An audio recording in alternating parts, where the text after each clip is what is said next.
What's going on, guys? Zephyros here, and as you can see, it's been a good day. Managed to pull Ingrid, and that means that I can actually show you what she's capable of in different areas of the game. So let's get started.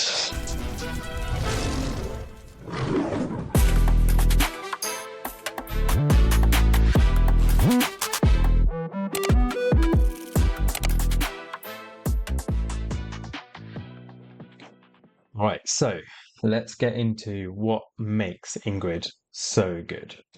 So to start with, her base stats are absolutely ridiculous. You look at her base attack, 6,100, which is unreal for a mage. It's the highest by far. So to give you some context, she has almost identical, just 70 lower attack, base attack than Lugaru, who is a chaotic fighter. He is going up against defense. She's going up against magical resistance. So typically your mages shouldn't be that high. It's unreal. You take Praetus, and bearing in mind, my Praetus is A5. His base attack is 5-5 for 5,500, and that's with a 5% boost from his A2. If you take her to A2 on her awakening, that's plus 300. So she's going to 6,400 base attack, which is crazy, which is why she deals so much damage. But then her cost, she's 25. So she is an expensive unit to put down, but believe me when I tell you, she is worth it. Attack interval, 3 seconds, which is an interesting attack interval. But yeah, the way it works with her kit, you want her to be hitting quick. The quicker she hits, the quicker she starts building up her damage. So I'll show you her talent first. So it says when deployed, enters solar mode. Solar mode launching 4 basic attacks, turns the next basic attack into solar flare. Then stellar mode launching 4 basic attacks, turns the next basic attack into star shower. So solar flare is deals 320% AoE damage up to 15 enemies, whereas star shower is deals 50% damage to one enemy in range 12 times. So what this means through all that text is solar mode is her AoE mode. She has two modes. She's different to most other heroes in the sense that she can switch between two, and that's what her ultimate is. But she's got one mode which deals AoE damage, and then she's got one mode that does single damage. And she hits hard in both. All right, so her ultimate here, all it does, it's not a damage dealing ultimate. It just switches her between the modes. It's got really low cost, so it's one of those. She's one of those few champions where raid regen is just not needed. You do not need to bother with any raid regen on her. Her basic attack, her this is her range. Her range is that Dahlia range where she's got 5 tiles ahead of her, but this is not her range for this. For her solar flare, she doesn't do those 5 tiles. She slams 3 lanes as far forward as you can hit. She goes across an entire map and slams all 3 lanes. So the AoE damage she can deal is nutty, absolutely nutty. But yeah, solo mode to up to 8 enemies, she's dealing 100%, 120% damage. So if she's hitting 8 people, that's a lot of damage, right? And then stellar mode, that one person, she's one target, she's just hitting them twice, 120% every time, right? It's this is a pretty hard hitting skill as it is. Then you look at this. So every time she's hitting here on that fifth hit, every fifth hit where she's doing this additional attack, this enhanced attack, she's racking up a point basically. And every time she does that 5 times, she's going to go into an overload mode. And when she's in the AoE mode, what that does is it reduces her attack interval by 25% when it's fully skilled up. So she's just getting quicker. And so she's hitting harder and faster when she does it 5 times. So when she's done basically 25 attacks in single target, she increases her attack by 30%. When you look at what her base stats are, for her to base for her to increase her attack again by 30% is crazy. The damage she deals in single target is unreal. Now, I've already done my Guild Boss 2, but I'm going to do a showcase of what she's capable of in Guild Boss 2, in all these single boss areas, because she will be slamming them. And then we'll check her next passive, so Celestial Wrath. Solar Flare deals an extra true damage one time. So when she's in that AoE mode, she's dealing true damage. As if she wasn't doing enough damage already. And when she's in single target, she's got a 25% chance of inflicting burning, and she's got a 25% chance of inflicting radiant erosion every time she does that enhanced fifth attack. So every fifth attack, she's got a chance of also dealing as well damage over time. So unreal. She's so good, her kit. And as if she wasn't already strong enough, put her into arena, she'll do 15% more damage. Unreal. Like, her kit is crazy good. And then you go into her awakenings. So first one, in stellar mode, so the AoE mode, she's dealing 20% more damage. Sorry, that's the single target. More, so she deals 20% damage, increased damage to targets inflicted with radiant erosion. So you pair her with your Praetors, your Alistairs, she's dealing even more damage. And she receives less as well. So she's got her own kind of damage limitation or damage mitigation in there as well. I showed you earlier, her Awakening 2 is just increasing more attack. Her Awakening 3, this is where her A3 is just unreal. So during the solar overload, so after she's done that 25th hit for 20 seconds, she doesn't need to do four hits to then do that fifth enhanced attack. Every other attack she is slamming for this. Her A3 is bonkers. And then again, this is quite standard for an A4, just increased penetration, so she's just ignoring a bit of defense. And then A5, she's just ignoring magical resistance as well, because why not? Her kit, unreal. So there are some limitations to her kit in terms of when she's hitting, she needs to have a target to unlock that enhanced attack, right? So you take Gear A3, if you wanted to put her on the left lane, if she kills the central mobs in front of her too quickly, she's not attacking. So she's not going to be able to hit the other two lanes. And that can be a bit of an issue where you need to try and manage how quickly she kills them. But the places where she will shine are Arena and GVG, Guild vs Guild. She is going to be crazy in those areas. And I've actually set her up in my Arena team. I just set it up on the defense team here. So I've put her in a Praetor's team, just so you can see the builds. Praetor's is actually in my BP gear, so he's not even close to being crit capped. But I'm not here to showcase Praetor's, so not changing his build. Pelagios is in his Soulbound Arcana set. Decent attack, good speed. And then Ymira is actually in just leftover gear. I haven't even got him in a leveled artifact, but yeah, the person we're showcasing is Ingrid. I've put her in Ageless Wrath just because I had this gear left over, and I didn't really want to take my Infernal Roar sets off the heroes that I've got them on at the moment, and I think this will be good enough to show. So this team here, this is what was the meta before Ingrid. You had Nyx there to be hitting the mobs before they could move. So Nyx was so good in this arena, but I'm going to do it on auto, and I'm willing to bet Ingrid handles this loss. She'll handle this those early hits pretty well. So you do, because these units are so expensive, you do have to have a cost generator. So you put down Cyrene, she'll sit there regenning, and there you go.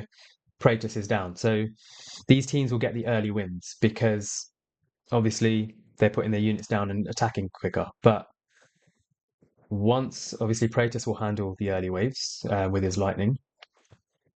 But it's when the queen comes down, that's when I want you to see what she's capable of.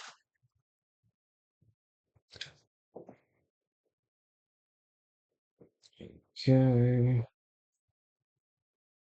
So now she's down. So she should technically only be hitting this range, right?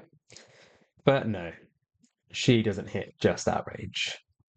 Every fifth hit, she's going to be slamming all three lanes here. Look at that. Look at the numbers she is putting out.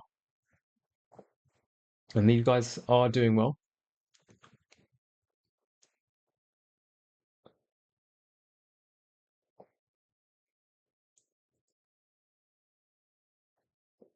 And bearing in mind, we're currently sitting in Apex Overlord, pretty highly ranked. So these teams are no slouches.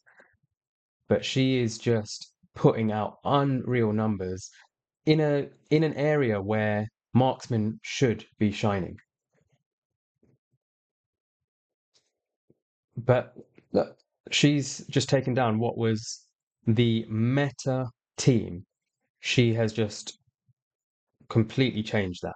And that was on an auto battle where things aren't really optimized. And look at the damage she's doing. She is, bearing in mind, I put Praetus down, I think, 2 rounds before her, and she is matching his damage. He's dealing the lightning. He's the first person to be hitting when they're coming out, but she is matching that damage, and that's in suboptimal gear. It's crazy what she is capable of doing, and when you kind of fine tune when she's hitting and things like that, oh my God, she is unbelievable. So to show you some other areas where I think there's more limitations. So let me I was testing this earlier actually. So put her into gear A3, for example. Right. So if we I put it earlier, so I just wanted to see how she handles that left lane. So the problem is, and this will show you that problem. So obviously we need to take care of the early mobs first. So we'll put Silas down, put on 2x.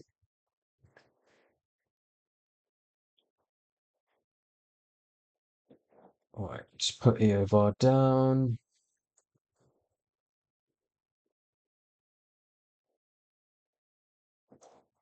Let Alora deal with that.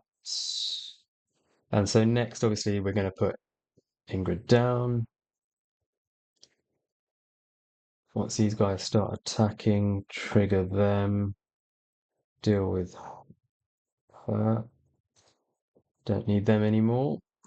So you put her down, and normally you would have like a Razak or a Nyx or and there. So do you see she's killed them too quick? So now, even though there are mobs there, she is not attacking because there's no one in her lane, so she can't do her basic attack, and that's where the limitation lies. You need to manage the level of attack so that you don't kill that central line until the outer lines are dead as well. So they need to that 10th hit, and then there she's dead. So that 10th hit needs to be what kills the central line and the outer lines. Makes it a bit more difficult. You have to kind of fine tune, but I'm sure it's doable. I'm sure it's doable. Um, but it's a bit more tricky. You're better off using your Razak, your Kai, your Nyx on that lane. It's just easier. You can just full send your DPS and you don't need to worry about fine tuning and not killing too quickly or too being too kind of strong or having the attack too high. It's just I just don't. I think there's better areas of the game where you can use her. Titanic Ruins being one of them. Because again, you pair her, she's gonna be dealing damage over time. She's dealing true damage. She slams in single target as well. She's just a good option to have. And I will test it once I've got keys again. So hopefully tomorrow. Um, Again, Guild Boss, she's going to be viable. Immortal Codex, she's going to be. I need to do this last one actually. I've been slacking. Um, that I did it with, I forgot to put gear on someone again, which I apparently do a lot. Um, but again, because she's dealing damage over time, she's putting burning down. She's doing multi hits. So when you need to be against sticks, when you need to be hitting hard, she's doing two on her basic attack. She's doing two, and then every five, she's hitting 12 times. So every five attacks, she's done 20 attacks, which is incredibly good for someone who does as much damage as she does. So you pair her with your Praetus, you pair her with your Eovars, who are also hitting hard and hitting fast. It's just a cheat code for things like sticks, and even after a frost, she'll be good with her damage over time. Then other areas where she's going to be good. She's a BP monster if you can get once you get awakenings. She's just very good BP. So she's good. She's even good to just throw into tide, even if she's only hitting a few squares. She is dealing so much. She's adding so much BP that it just makes it easier for you to get above your thresholds. Um, so yeah, that's she's going to be amazing in guild versus guild, but annoyingly can't show you any defenses or anything that you would put her in because it's not open at the moment. But yeah, she's crazy good, and I know there's a lot of people out there kind of saying, "Oh, is she too strong? Is she overpowered? Does she need a nerf?" Do I think she needs a nerf? Mm, no, I don't. Personally, I don't. I know there's going to be a lot of people who disagree with me on that, but what I think they should be doing is in arena, anti-air DPS, mages shouldn't be the meta. Marksman should be the best in that. So what makes more sense is they should be putting a higher magic resistance on these champions. On these flying mobs, just give them higher mage resistance. Make it so that your marksmen are specialized in taking them out, and it will make them the meta again. It means that she won't be broken in this arena. Guild versus guild, we're yet to see. We'll see how it is because yeah, I do think she's going to be crazy strong. I think she's going to be part of the strongest defenses. You pairing her with people like Ardea, who are going to handle the floor so well, and then you put someone like Ingrid behind her. They're enough DPS to kill and pretty much most demon soldiers. The rest is just to augment. So yeah, yet to see how it's going to be in that, but I don't think she needs a nerf. I think some of the content where she's just so overpowered probably just needs a little bit of tweaking. And I think she will be okay. She's meant to be strong. She is a dual faction, ancient exclusive lord. She's meant to be strong. It's like Praetus. Before Ingrid came out, Praetus was the Don. He was the best champion, and he didn't need a nerf.